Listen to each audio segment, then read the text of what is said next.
te connais, ce n'est pas quelqu'un d'autre qui viendra te dire qui tu es. Est-ce que je parle à quelqu'un ici? Parce que tu te connais, quelqu'un d'autre ne viendra pas te dire qui tu es. Tu connais qui tu es et tu connais le Dieu que tu sers. Est-ce que j'ai parlé à quelqu'un aujourd'hui? C'est pour cela qu'il est impossible de se convaincre d'avoir la foi si ces deux éléments que sont l'expérience et la démonstration ne sont pas en place. Or, malheureusement, c'est ce qui échappe encore à beaucoup de ceux qui se réclament de Dieu. Alors que, bien-aimés, depuis Adam, nous vivons dans un monde déchu.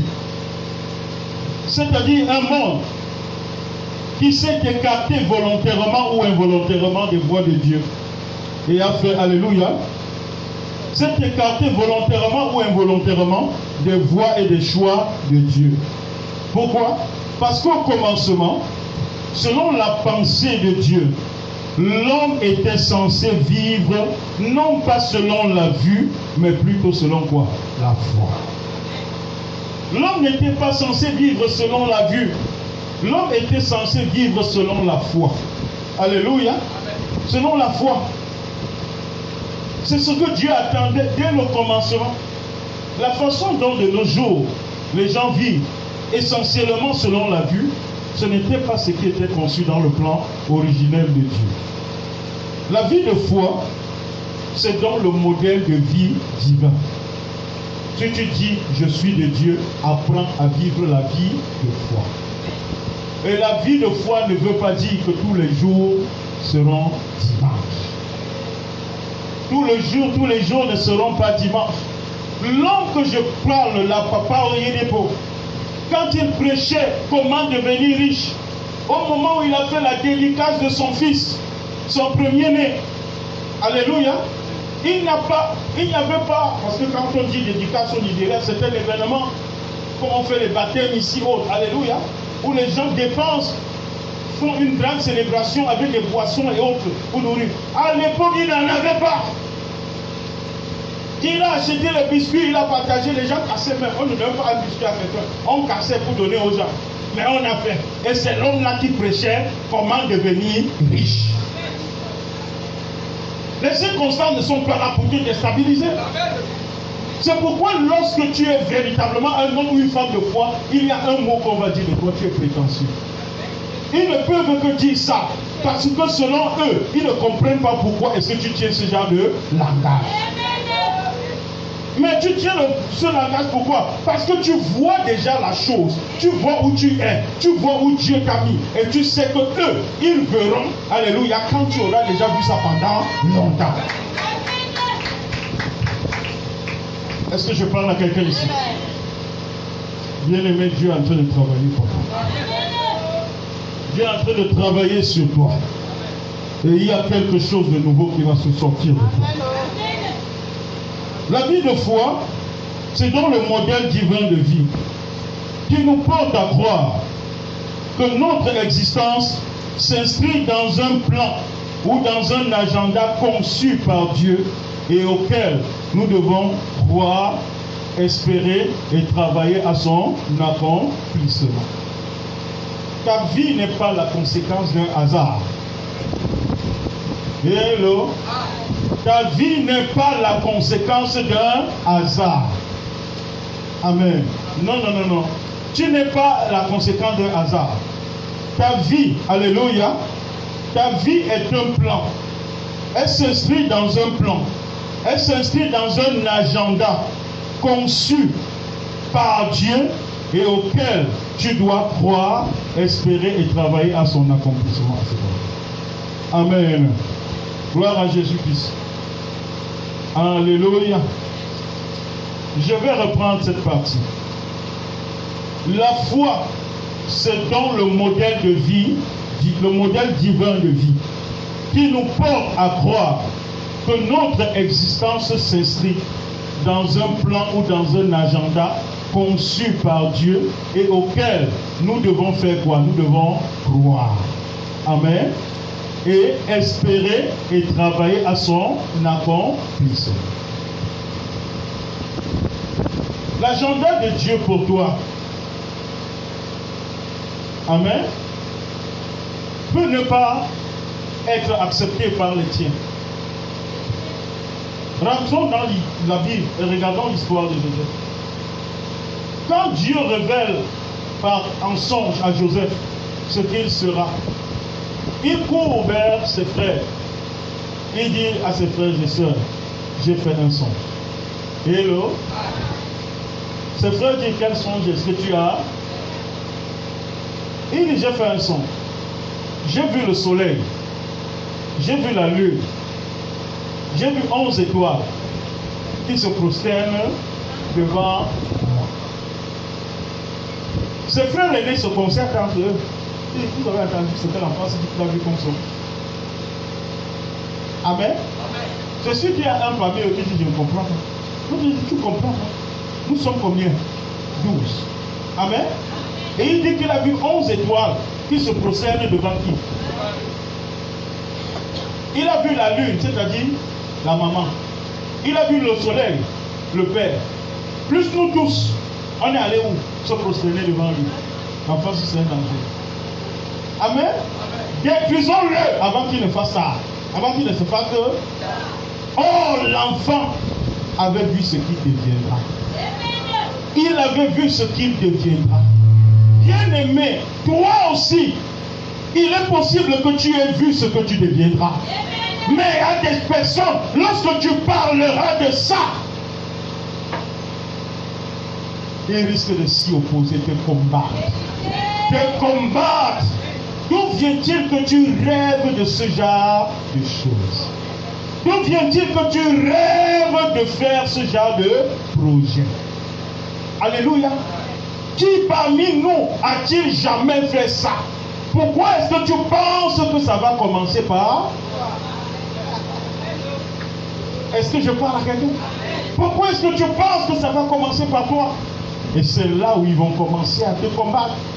Ils vont te combattre. Pourquoi? Parce que tu peux voir, Dieu t'a dit ce que tu seras. Et maintenant tu as l'obligation de faire quoi? De croire. Joseph a cru. Il a cru. Il a cru parce qu'il a eu plusieurs possibilités de fléchir. Mais il a continué de croire. Il a continué de croire. Il a dit, si Dieu m'a montré ça, Dieu ne m'a pas montré ça par hasard. Il ne m'a pas montré ça par hasard.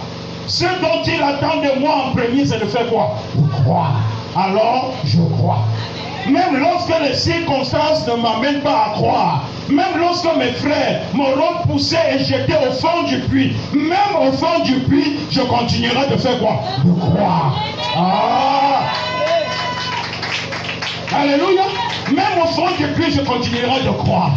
C'est pourquoi, étant au fond du puits, Dieu a aménagé les circonstances. Alléluia. Celui qui achète les esclaves est venu l'acheter. Quand il l'a acheté, il croyait qu'il prenait un esclave pour aller vendre. Non, non, non, non. Il était en train d'accomplir le plan de Dieu pour Joseph. Bien-aimé, celui qui te combat croira qu'il est en train de te combattre, alors qu'il est en train d'accomplir le plan de Dieu pour ta vie. Et tous les combats qui s'élèvent contre toi, en réalité ne sont que des échelles pour t'amener à ta destination.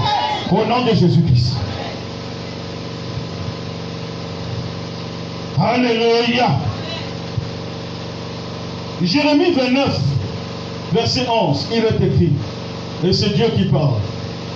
Il dit, je connais les projets que j'ai formés sur vous, dit l'Éternel. Projets de paix et non de malheur, afin de vous donner un avenir et de l'espérance. Bien-aimés, vous êtes chacun un projet. Alléluia. Et pas n'importe lequel. Dis à toi-même, je suis un projet. Et pas n'importe lequel. Amen. Vous êtes un projet. Et pas n'importe lequel. Mais un projet dont le déroulé est déjà annoncé en 3 points. Le déroulé du projet que vous êtes est déjà annoncé en 3 points. Les 3 points que sont la paix, l'avenir et l'espérance. Hey, hey. Alléluia. Je vais enseigner quelque chose là. Je suis un projet. Un projet conçu par qui? Par Dieu. Et quel est le déroulé de mon projet? Un projet, c'est comme quelqu'un qui a son projet. Il dit, je vais construire. Tu veux construire quoi? Une maison. Il y a beaucoup de genres de maisons. Non, je veux un duplex. Un duplex de combien de chambres? 7 chambres. Est-ce que je parle à quelqu'un? 5 chambres. Combien de douches? 3 douches. Combien de... Alléluia. Ce sont les détails du projet. Ce sont les déroulés du projet. Mais maintenant, Dieu, il vient dire que toi et moi, nous sommes chacun des projets. Et le déroulé de ce projet, c'est quoi? La paix, l'avenir, l'espérance. Alléluia. Dès lors que quelque chose a tendance à te voler ta paix, tu fais quoi? Tu n'es pas dans mon projet. Sors de ma... Oh! Alléluia. Dès lors que quelque chose, alléluia, veut frustrer ton avenir, tu fais quoi? Sors de ma... Tu n'es pas dans mon... Dès lors que quelque chose veut t'empêcher d'espérer, tu fais quoi? Sors de ma... Parce que tu n'es pas dans mon... Ton projet, c'est un plan dessiné par Dieu. Quand l'entrepreneur veut exécuter, il prend le plan, il met là. Ici, on dit, non, chaque la cuisine ici, il dit voilà le plan. Là-bas, c'était la douche. Donc, c'est la douche que je mets où? Oh, quelqu'un ne m'a pas suivi. Alléluia. Tu as un projet avec un déroulé. Un déroulé qui a 3 éléments essentiels. Paix, avenir, espérance. Mais pour qu'il s'accomplisse, vous devez premièrement faire quoi? Croire. Croire. Laisse les circonstances. Laisse les conditions. Laisse ceci, mais continue de faire quoi? Croire. Même quand tout porte à te pousser à ne pas, continue de croire. Continue de croire. Même quand tout porte à te pousser à ne pas croire, non. Continue de croire. Deuxièmement, espère. Tu fais quoi? Espère. Et troisièmement, travaille dur à son accomplissement. Vous savez, le mal que les chrétiens ont, c'est que lorsque Dieu leur parle, Dieu peut parfois te dire, tu seras grand. Et généralement, lorsque Dieu te présente ta vision, il te présente ça à son terme. C'est-à-dire tel qu'il sera définitivement. Et beaucoup commencent la réalisation de leur vision en fonction de ce qu'ils ont vu à la fin. Je me rappelle lorsque je commençais l'élévation globale, on s'arrêtait quelque part ici. Et on s'arrêtait ici. C'était tout ça. Alléluia. Là, le poteau jaune là et l'autre là. C'est comme ça. Amen. On a fait un programme. Briser les malédictions ici, là où papa est venu ici. Et le dernier jour, il y a un serviteur de Dieu qui est venu, que j'avais invité, il est venu de privé. Il arrive, il s'assoit là, il dit, le homme de Dieu. Avec ce que un prophète, avec ce que je vois que Dieu veut faire avec toi. Ah, c'est trop petit. Trop. Ah non, c'est trop petit. Il faut que tu étais ici, ou tu pars chercher ailleurs. C'est trop petit, ça. C'est que Dieu m'a montré qu'il m'a fait avec toi, c'est trop petit. Je dis, homme de Dieu, je ne suis pas prophète, mais j'ai le don de prophétie et j'ai le don de vision. Dieu aussi m'a montré et je sais ce que je serai, ce que Dieu fera avec moi. Peut-être tu n'as même pas vu autant que moi j'ai vu. Et non, je n'ai pas que vu, mais il m'a parlé. Mais ce que je vais te dire, c'est que les affaires m'ont appris quelque chose. C'est qu'il ne faut jamais commencer quelque chose de trop grand. Parce que quand tu commences grand,